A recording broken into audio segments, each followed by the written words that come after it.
दो चर वाले रैखिक समीकरण युग। इसमें पहला प्रश्न देखते हैं हम लोग। दिया गया है निम्न रैखिक समीकरण को प्रतिस्थापन विधि यानी कि सब्स्टिट्यूशन मेथड से हल करें। पहला क्वेश्चन दिया गया है x plus y equal to 14 और x minus y equal to 4। तो प्रतिस्थापन विधि से सॉल्व करने के लिए सबसे पहले हम लोग जो इक्वेशन दिए गए हैं समीकरण, पहले इसको मान लेना है समीकरण 1 और इसको समीकरण 2। अब आगे हमें समीकरण 1 या 2 किसी से भी x या y किसी का भी वैल्यू हमें निकाल लेना है। मान लीजिए हम समीकरण 2 से निकालते हैं, लिख लेते हैं समीकरण 2 से क्या है x minus y equal to 4। यहाँ पर हमें x का या फिर y का किसी का भी वैल्यू निकालना है। तो हम x का वैल्यू निकाल लेते हैं। x इक्वल टू क्या हो जाएगा, ये 4 और ये y उधर जाएगा तो माइनस वाई है, बराबर के उस पर जाएगा तो प्लस वाई।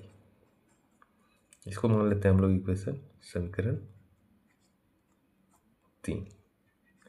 अब इस वैल्यू को x का जो x बराबर 4 प्लस वाई निकला है इसको इक्वेशन 1 में रख देते हैं। क्या दिया गया है, अब लिख लेंगे हम लोग यहाँ समीकरण 1 तथा 3 से। समीकरण 3 में जो x का वैल्यू निकला है इसको समीकरण 1 में रख देते हैं। समीकरण 1 में क्या है, x plus y equal to 14। x का वैल्यू पता है 4 प्लस वाई, तो x के जगह पर रख देते हैं 4 प्लस वाई और प्लस वाई है तो प्लस वाई प्लस 14। यहाँ पर आ गया y और y 2y यानी कि 4 plus 2y equal to 14। 2y equal to ये प्लस 4 को इधर लेके जाएंगे -4, 14 माइनस 4 तो 2y इक्वल टू आ जाएगा 14 में चल जाएगा तो 10। y इक्वल टू क्या आ जाएगा 10 और ये 2y इधर मल्टीप्लाई में 2 गुना y है तो इधर आएगा तो डिवाइड में हो जाएगा, यानी कि 2 डिवाइड में आ जाएगा तो इसको काट देंगे 5 बार में, यानी कि y बराबर हमारा निकल चुका है 5। अब हम x का वैल्यू निकालना है, इसके लिए हम लोग लिख सकते हैं समीकरण 3 में x बराबर 4 प्लस वाई है तो यहाँ पर लिख सकते हैं समीकरण 3 से क्या है x बराबर 4 प्लस वाई। x बराबर क्या हो जाएगा 4 और y का वैल्यू निकला 5 तो 4 प्लस 5 x बराबर हो जाएगा 5। यानी कि हमारा इक्वेशन निकल चुका है, सॉल्व हो चुका है। x बराबर 5 और x बराबर 9 होगा, 4 प्लस 5 9, x बराबर 9 और y इक्वल टू 5। हम लोग दूसरा प्रश्न देखते हैं जो कि दिया गया है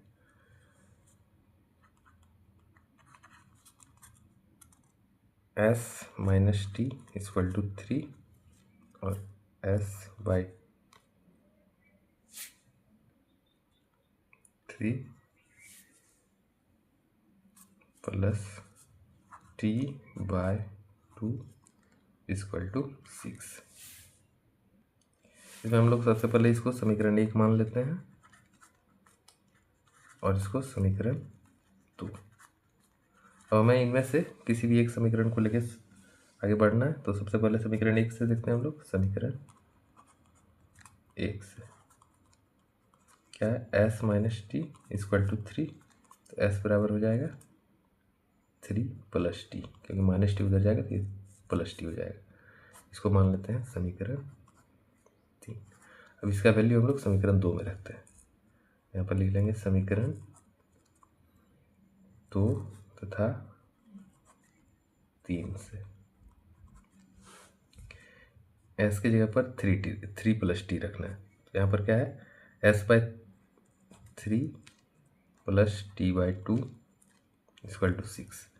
s equal to 3 plus t, यानी कि 3 प्लस टी लिख देंगे by 3 plus t by 2 equal to 6। यहाँ पर देखते हैं 3 और 2 का दोनों का एलसीएम ले लेते हैं, हो जाता है 6।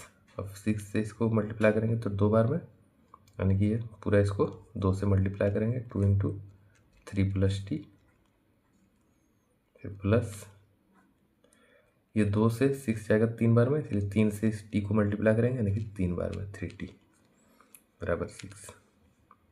आगे इसको हम लोग 2 को 3 से गुना करेंगे, फिर 2 को t से गुना करेंगे, 2 गुना 3 6 हो जाएगा, और फिर 2 को t से गुना करेंगे 2t प्लस 3t, और इस 6 को बराबर के उस पर ले जाते हैं, इधर डिवाइड में उधर तो मल्टीप्लाई में हो जाएगा, यानी कि 6 इंटू 6 कितना हो जाएगा 36। यहाँ पर देख सकते हैं हम लोग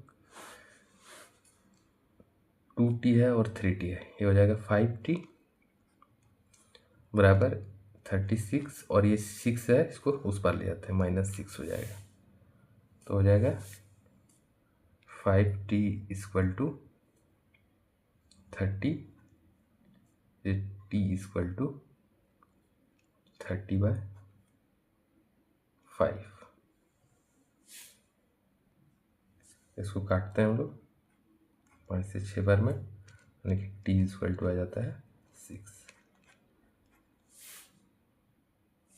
अब हम लोग s का वैल्यू निकालने के लिए t का वैल्यू समीकरण 3 में रखेंगे। सकते हैं समीकरण 3 से क्या है, s equal to 3 plus t, s बराबर क्या हो जाएगा 3 प्लस टी के जगह पर 6, टी का वैल्यू 6 निकला, देखिए s इक्वल टू 3 प्लस 6 9, यानी कि हमारा वैल्यू निकल चुका है, s बराबर 9 और t बराबर 6। हम लोग अगला प्रश्न देखते हैं। 3 नंबर इसमें दिया गया है 0.2x plus 0.3y equal to 1.3, और फिर दूसरा दिया गया है 0.4x plus 0.5y equal to 2.3। इसको हम लोग मान लेते हैं समीकरण 1 और इसको समीकरण 2। इसको भी वैसे ही सॉल्व करेंगे। सबसे पहले समीकरण 1 या 2 किसी को भी लेते हैं। मान लीजिए समीकरण 1 से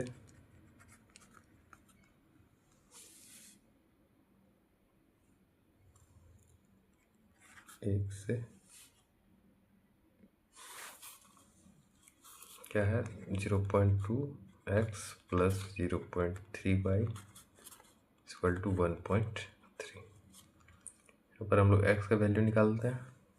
इसके लिए 0.2x इक्वल टू हो जाएगा 1.3 माइनस 0.3y। x के लिए 1.3 माइनस 0.3y, और इधर 0.2 मल्टीप्लाई में था, इधर डिवाइड में हो जाएगा, भाग में चले जाएगा 0.2। इसको मान लेते हैं हम लोग समीकरण 3। अब इसका वैल्यू हम लोग समीकरण 2 में रखते हैं। समीकरण 2 तथा 3 से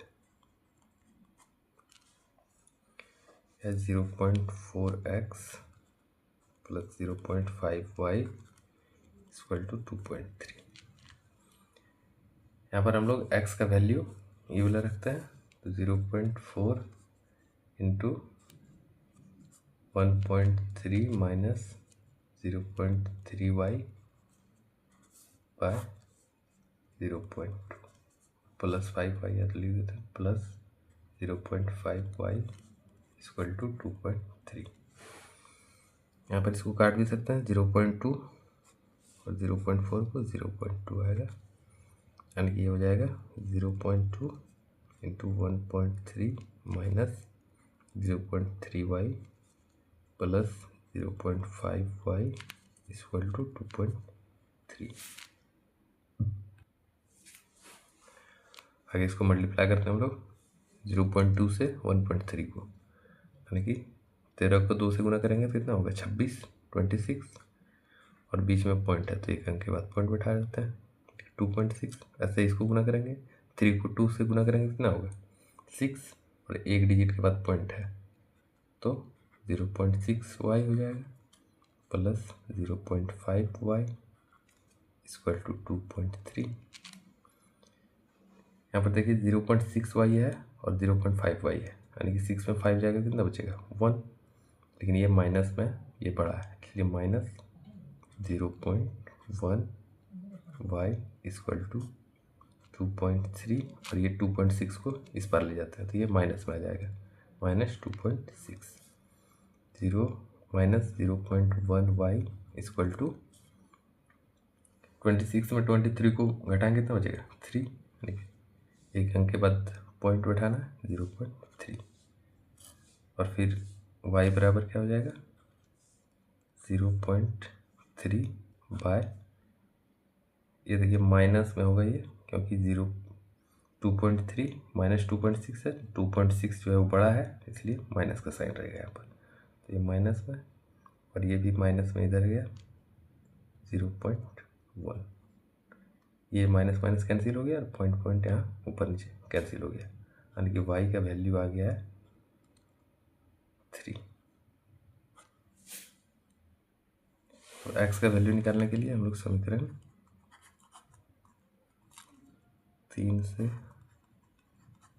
x बराबर क्या है 1.3 माइनस 0.3y बाय 0.2, x बराबर 1.3 माइनस 0.3 और y की जगह पर यहाँ पर निकला है 3 into 3 by 0.2, x equal to क्या होगा 1.3 माइनस, अगर 3 और 0.3 को मल्टीप्लाई करेंगे गुना करेंगे तो क्या होगा 0.9 बाय 0.2, x इक्वल टू, अगर 1.3 में 0.9 को घटाना है कैसे घटाएंगे, अगर 13 में 9 को घटाते हैं हम लोग कितना बचता है 4, लेकिन एक डिजिट के बाद पॉइंट है इसलिए हम लोग 0.4 एक डिजिट के बाद पॉइंट बैठा दिए बाय 0.2, ये पॉइंट कैंसिल हो जाएगा, ये बच गया 2 से 2 बार में x इक्वल टू 2, यहाँ पर हमारा वैल्यू निकल चुका है x इक्वल टू 2 और y इक्वल टू 3।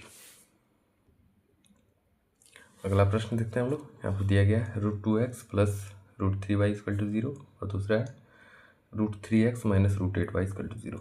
इसको मान लेते हैं समीकरण 1 और इसको मान लेते हैं समीकरण 2। हम लोग किसी एक समीकरण को लेके आगे बढ़ते हैं, मान लीजिए समीकरण 1 से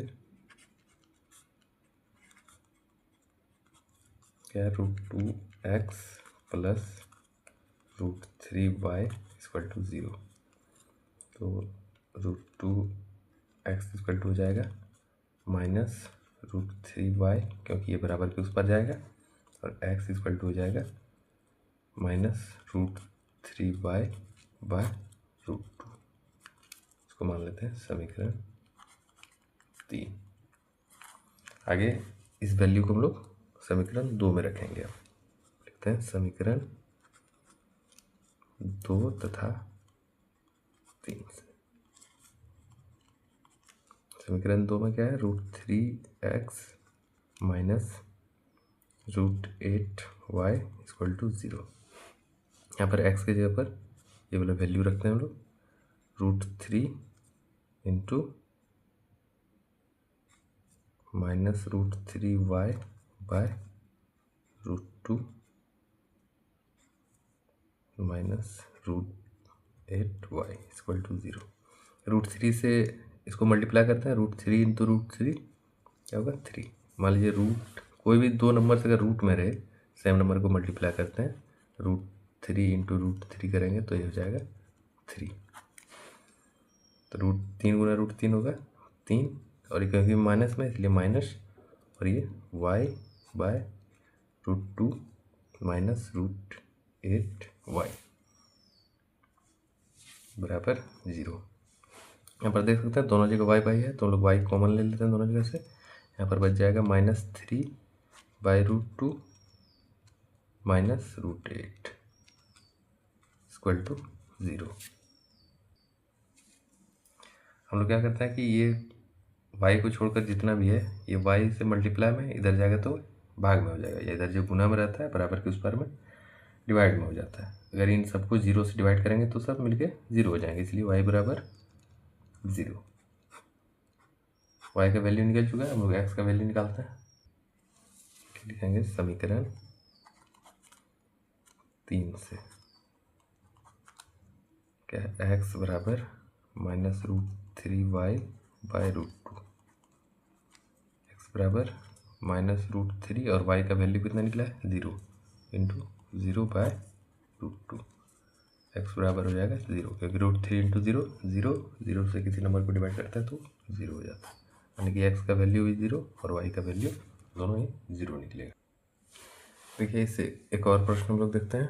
यहाँ पर दिया गया है कि 2x + 3y = 11 और 2x - 4y = -24 को हल कीजिए और इससे m का वह मान ज्ञान निकालिए जिसके लिए y बराबर mx + 3 हो। चलिए देखते हैं इसको कैसे बनाते हैं। सॉल्यूशन, सबसे पहले जो दो इक्वेशंस दिए हैं उसको लिख लेते हैं। 2x + 3y = 11, इसको मान लेते हैं इक्वेशन समीकरण 1, और दूसरा जो दिया गया है 2x - 4y = -24, इसको मान लेते हैं समीकरण 2।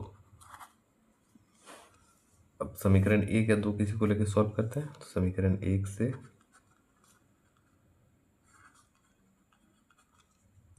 क्या दिया गया है 2x + 3y = 11 क्या दिया गया है। अब हमें इससे x या y का किसी का भी एक का वैल्यू निकालना है। चलिए हम लोग x का वैल्यू निकालते हैं। 2x = 11 - 3y, क्योंकि ये +3y उधर जाएगा तो -3y, और फिर x = क्या हो जाएगा, ये मल्टीप्लाई में है 2x है, इधर जाके डिवाइड में, यानी कि 11 - 3y बाय 2, इसको मान लेते हैं समीकरण 3। अब इसका वैल्यू हम लोग समीकरण 2 में रखते हैं। समीकरण 2 तथा 3 से दिया गया 2x - 4y = -24। यहाँ पर देखिए हम लोग x की जगह पर ये इस वैल्यू को रखेंगे 2 इंटू 11 - 3y बाई 2 -4y है तो -4y ले देते हैं = -24।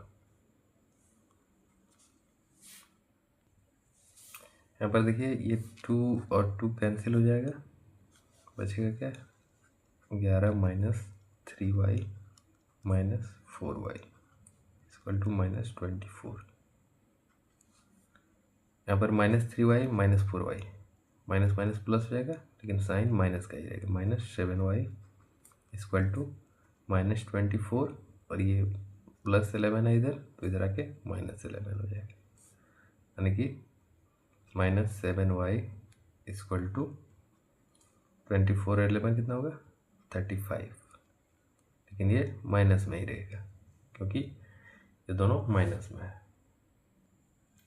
आगे देखते हैं हम लोग इसको। y = हो जाएगा -35 by -7, minus minus cancel 5 times, यानी y = 5 निकल गया।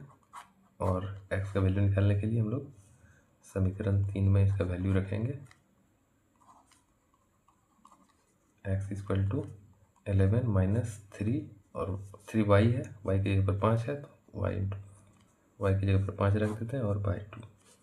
x = 11 - 15 by 2, x = -4 by 2, 2 cancel 2 बार में, x = निकल गया हमारा -2। तो हमारा वैल्यू निकल चुका है x का -2 और y का -5। आगे हमें क्वेश्चन में कहा गया था कि m का वैल्यू निकालना है। पर देखिए आप लोग m का वैल्यू निकालना है जहाँ पर y = mx + 3 हो, तो निकालना चलिए। वो समीकरण दिया गया है कि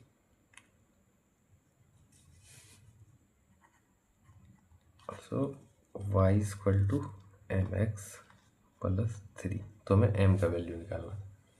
तो इसके लिए हम क्या करेंगे, x का और y का दोनों का वैल्यू हमें पता है, तो रख देते हैं y का वैल्यू 5 बराबर m है तो m, x का वैल्यू -2 से मल्टीप्लाई करेंगे +3, तो 5 और ये +3 को इधर ले आते हैं, -3 इक्वल टू ये हो जाएगा -2m, -2 इंटू एम है ना, यहाँ पर जो है 2 इक्वल टू -2m, यानी कि m बराबर हो जाएगा 2/-2, तो कैंसिल हो जाएगा, m इक्वल टू -1, तो m का वैल्यू निकल चुका है -1। अगर वीडियो अच्छा लगा हो तो चैनल को सब्सक्राइब कीजिएगा और वीडियो को लाइक कीजिएगा।